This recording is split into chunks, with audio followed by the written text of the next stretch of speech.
Hey, Coach Gail here of Y-Powered Whole Health Coaching.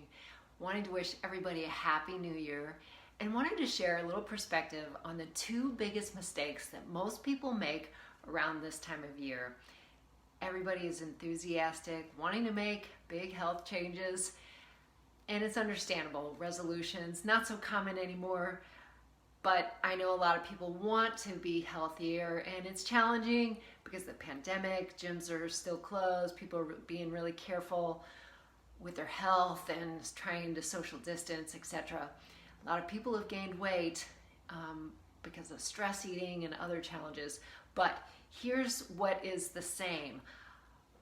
People are enthusiastic in January, and I support that.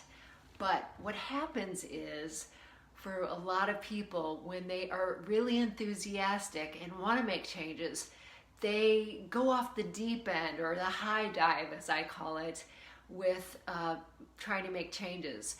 And what tends to happen when you go off the high dive with dietary changes or exercise changes is this. You come up gasping for air, and I'm just making an analogy here, but you realize that your changes, the efforts that you're making are not sustainable, and you end up giving up after a short period of time. And whether you give up because you just say, oh, I can't sustain it, it doesn't fit in my lifestyle, or even worse, with exercise, often people dive in too deep and they end up getting injured. And yeah, that is not good either. So what I encourage you to do, whether you're working with me or on your own, is to start out slowly, tame your enthusiasm a little bit, build consistency, start out slow, build realistic goals, use SMART goals, goals that are realistic and measurable and sustainable. So go off the low dive.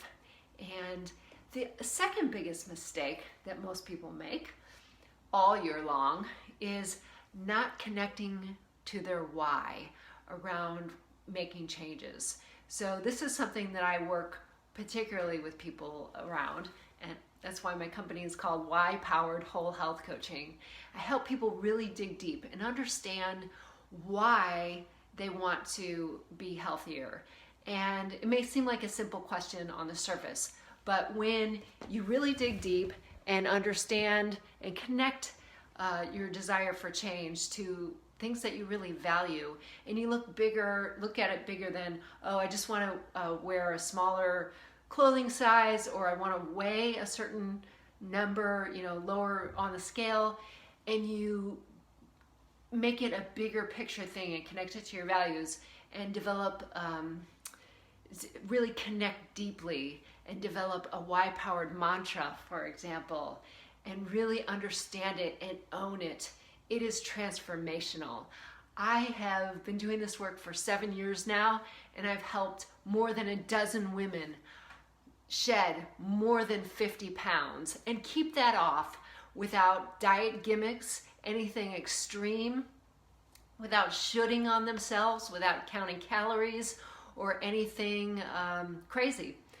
And a whole lot more women than that do it in less than 50 pounds. But those dozen, going on 13 women now, have shed 50 plus pounds. So start small, be realistic, connect to your why, and connect with me if you would like to partner for accountability. So those are my tips for making this 2021 one of your healthiest years ever.